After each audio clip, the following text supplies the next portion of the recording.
tables on the USA, and that's why we expect a good race this evening. So a World Championship medal for Team USA, an Olympic medal for Poland, and we see it for the third time on a global scale.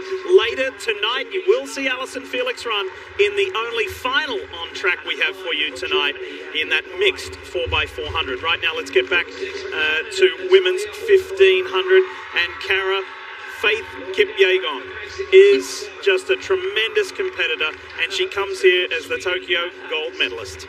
Kipyegon is literally, quite possibly, the best female to ever do this event. You know, she won the World Championship 2017, second in 2019, two-time Olympic gold medalist. She runs with confidence. She knows how to squeeze those final laps and run away from everyone. Team USA's Ellie St. Pierre. St. Pierre dominated the U.S. Olympic trials here last year, running so fast, wire to wire, under 4 minutes. Earlier this year, she won a silver medal at the Indoor World Championships in the 3,000 meters. Her season's been a little bumpy. She had COVID. She had a little up and down. She had to really fight to make this team. In the final 50 meters at USA is where she finished third. Maybe not looking as crisp as she did in the lead up to Tokyo, but we'll see what happens here in these World Championships. The first ever on US soil. Just saw a quick shot there of Jessica Hull. There is Canada's Hawthorne. And again, same rules apply. First 6 automatically go to tomorrow night's semi-final. Second heat of the women's 1500 is away. And Ellie St. Pierre looks like she might want to be up the front right from the get-go. You know, it's tough. They come off that line, and then they immediately, 100 meters later, go into a turn. So they want to make sure they don't get bad positioning by going out too slow, but they also don't want to go so fast that they find themselves in the lead, and all of a sudden they have to dictate the race. So there's a lot of strategy coming off that line. Tanaka of Japan takes that early lead. There is Faith Kipyegon moving up into second. And Tanaka had a heck of an Olympic Games being in Tokyo, in Japan, in her home country. She set her national record in the semifinals running under 4 minutes. And it was just incredible to watch her last year. With each round, she got better and better. And she's decided she's going to take this. She wants a clean race. She wants a quick race. And she's decided she's going to lead this heat.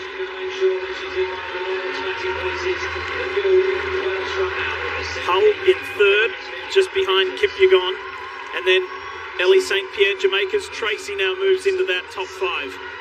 So this heat is quite a bit faster than the first heat. That was 64.7, which is just a little over 4 minute pace, probably 4:02 pace. And so this is quicker. And it's so great to see Kipyegon. You know, she's running close to a 4 minute pace for the 1500, and she just looks like she's jogging. She's almost like chopping her stride. And that's just tells you how good she is. And in third place, Jessica Hull, she went to the University of Oregon. This is home for her. She knows so many people here. She trains in Oregon. So what a treat for her to be here. She made the final in Tokyo. She is the Australian record holder, and she is super excited to be able to run here in Oregon in front of her friends and family. Yeah, the Aussie record holder not only in the 1500, but the 3000 and 5000 as well. There she is in the bright green and gold, just on the outside of Ellie St. Pierre. St. Pierre, looks like she just stumbled a little, but she wants to just ride that rail and get pulled through. It looks like she's just trying to be as relaxed as possible. Again, we've talked about they have multiple rounds in the 1500. Just get through, just need to be top 6. But you don't want to get too bunched in, because then when the kicking starts, you can get boxed out. So the 22-year-old Nozomi Tanaka of Japan, who ran at her home Olympics last year, she finished 8th in the final. That was a career high point.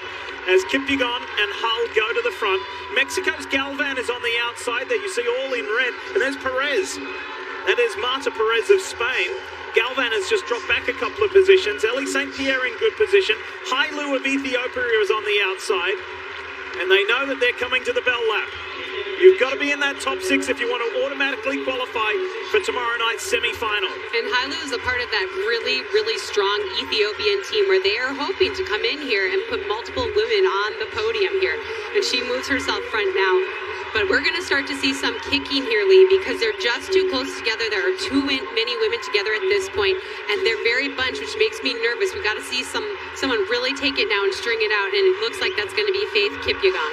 Adele Tracy of Jamaica trying to hang on there. You see her grimacing a little bit. The pace has picked up on this final lap. Ellie St. Pierre of Team USA hanging tough. Sits in fourth at the moment. Behind Hailu of Ethiopia and Jessica Harlan Kipyegon of Kenya. And now we see St. Pierre that we're used to seeing. She's moving here now. She moved into third. She just needs to protect the top six. Get through as cleanly and effortlessly as possible. Faith Kipyegon, the 28-year-old of Kenya, leads the way. Then Jessica Hull, Hailu. Ellie St. Pierre's going to have to dig here because there's some late runners. There's some late challengers for this top six.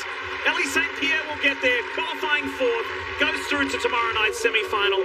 But this second heat won by Faith Kipyegon.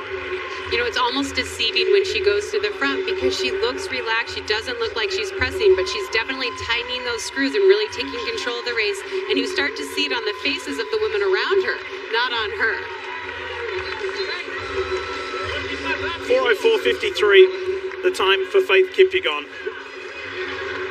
She was the world champ 5 years ago. There's Ellie St. Pierre of Team USA. She's through. We'll see her in the semi-final tomorrow night. But that was a tough final lap, Kara. It really was, and it was set up that way because they dragged on their second lap. But as they came down here, people had to go to the arms. They had to sprint. We saw St. Pierre really have to kick here to get through.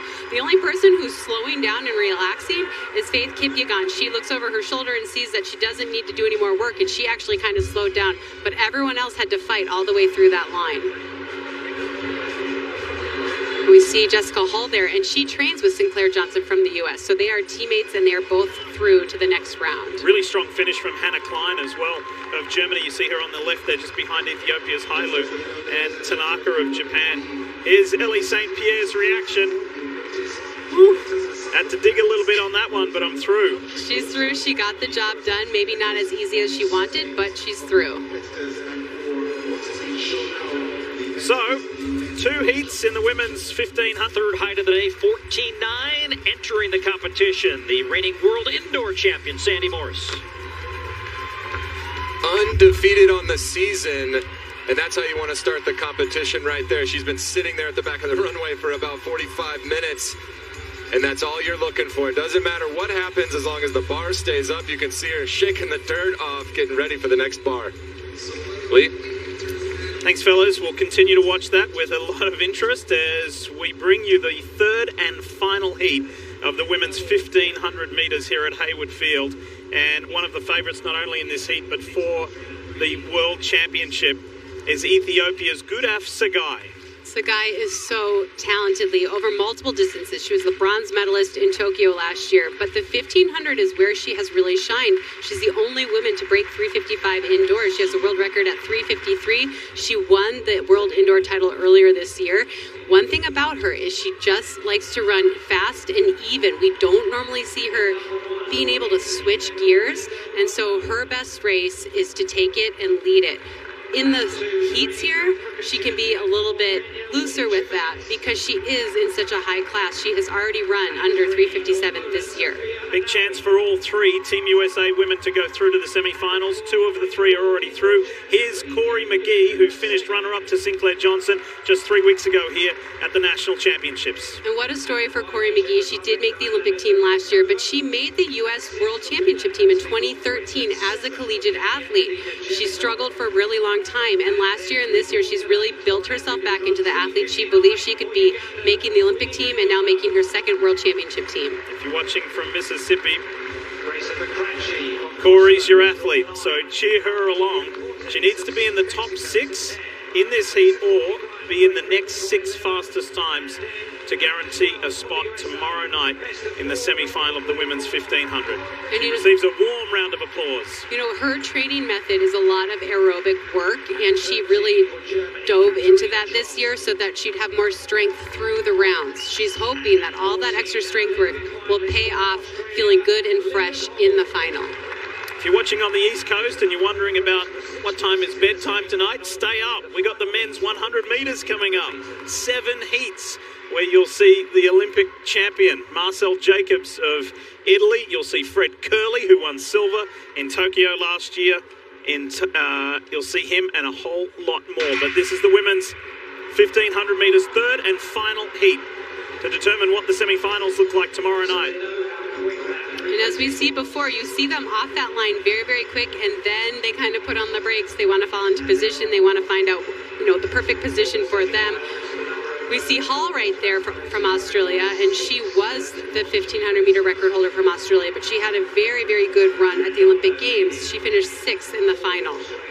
Winnie Nanyondo takes the front, the Ugandan, and when you see that stripy yellow top of the Ugandan national team, takes me back to thinking about Nakai, who won the 800 metres in a really physical way at the World Championships in Doha now 3 years ago in 2019, and the two of them celebrated that World Championship for Nakai.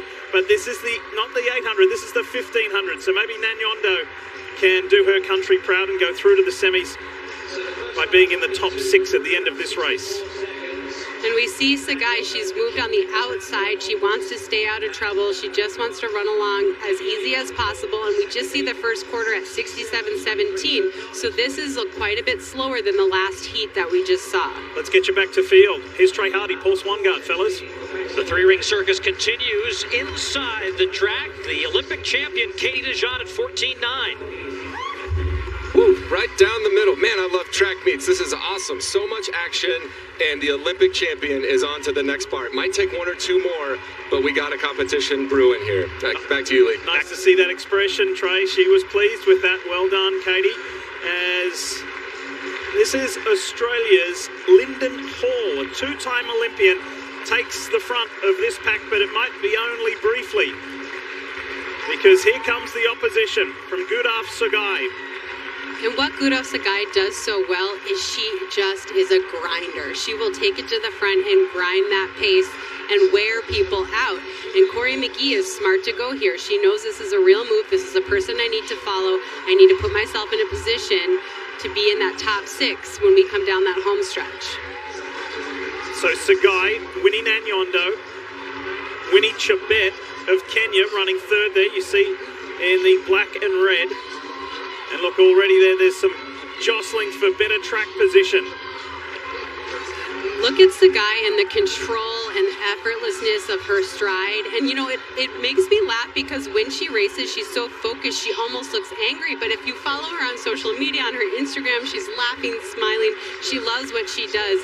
And this is good. This is stretching out now as they come in for this final lap. Everyone needs to move up and get themselves in position or protect the position that they are in here on this final stretch. You like the look of Corey McGee? Corey's put herself in a good position with 1 to go as the bell rings. Corey McGee looks really good to me. She almost looks like she's cutting her stride a little bit, like there's more there, and she's just trying to hold back and run through smart. Lyndon Hall is looking good as well. And this is stretched out. We're going to see 6 people that really have pulled away from the rest of the pack here. Federica Del Buono of Italy was surging there, but she has now dropped off this pack as each and every one of these women at the front try to be and consolidate their position in the top 6. You get the automatic pass through to tomorrow's semi-final. Well, Sagai is making them work for it, Lee. Her last lap was a 62, which is well under 4-minute 1,500-meter pace. So she is making everyone work for this now. She's not going to let them just jog through. And now we see those top 6 fighting, and they want to make sure they protect their position as they head down the home stretch. Well, there's a gap too, isn't there? There's a gap as Winnie Nanyondo of Ethiopia, she might be, of Uganda, she might be in doubt. She might be in doubt because there's a late surge, and Nanyondo will lose that. Corey McGee, she's going to have to fight hard, but she will go through. She'll be in that top 6, Corey McGee, as Sagai takes out that 3rd and final heat in a 4:02.67. Lee, for a prelim to go in 4:02 is very, very fast. This is making me get really excited about what we might see in the final. And Sagai looked so in control there. She just started dropping down the pace. It didn't look like she was running any harder, but she was running significantly faster. And she really stretched that out. 4:02 for the first round at a World Championship. Very, very fast. And all 3 Team USA women go through. Sinclair Johnson, Ellie St. Pierre, and Corey McGee are through to the semi-final of the women's 1500. It was Sofia Ananui of Poland who made that late surge and got by Winnie Nanyondo. You know, you never can be too comfortable in that final stretch. They want to get through as easy as possible, but this is exactly what can happen. We see her coming from the back. She's kicking, and you have to maintain those positions. You have to look around. You know, you're taught at a young age, don't look around, but this situation, you need to look around and make sure no one's coming. We see the guy, she's like running with her head backwards, making sure no one's coming. Okay, I'm through. cruising across the line. Ahead of Kenya's Winnie Chebet, Lyndon Hall of Australia. And look at her foot placement. She just pops off the track. Exciting things to come from her the rest of this championship. Katharina Trost of Germany, center of your screen there. She made a nice final run as well to confirm her position in tomorrow night's semi-finals.